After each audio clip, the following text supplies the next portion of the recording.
ए साथी तोते मुझे जेन दिन पाइछे मुझे भावसी सब दिन लगे पाइछे। हाँ रे साथी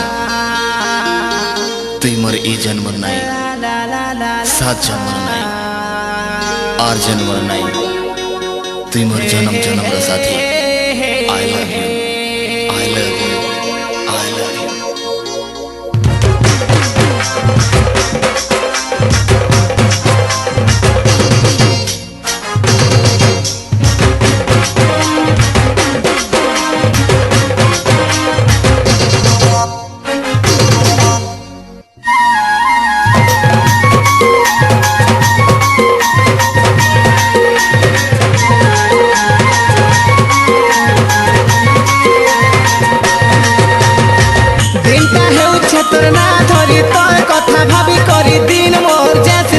हाय रे साथी रात सरसी तोर ना धरी तोर प्यार के हेते करी है उठी से के तखारी। हाय रे साथी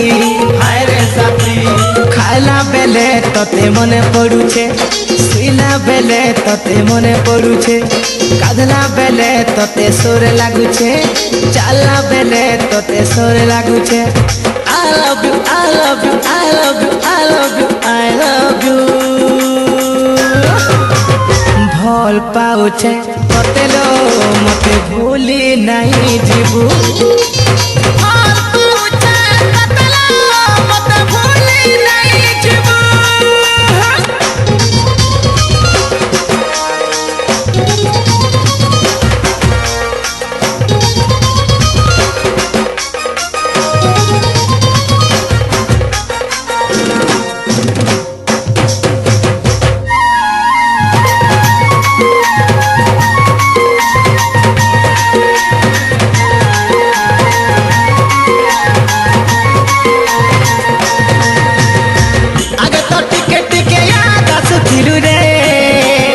तो सपने भी आसुछु कले कले छुई देउछु।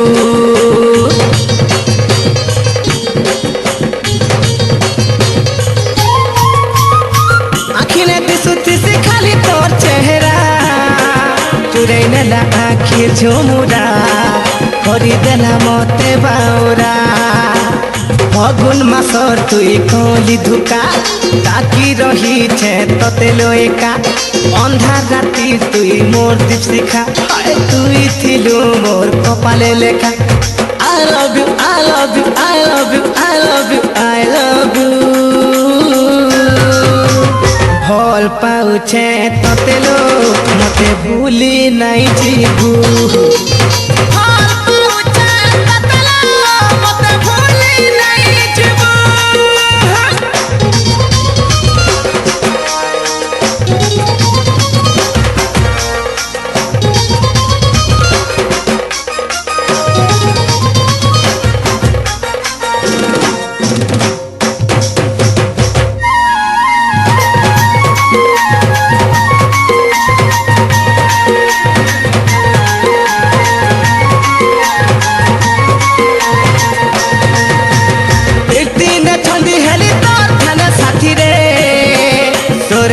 लागे दिन राती तते भालू थिसिलो नीति।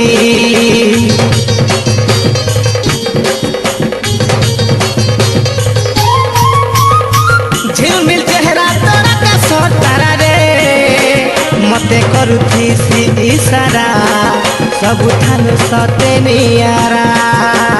मन बगीचा ती गुलाब फूल फगुन मास तुई कली फल सुखा मने ती मोर मधुर जल नुआ नुआ तुई नुआ बउल।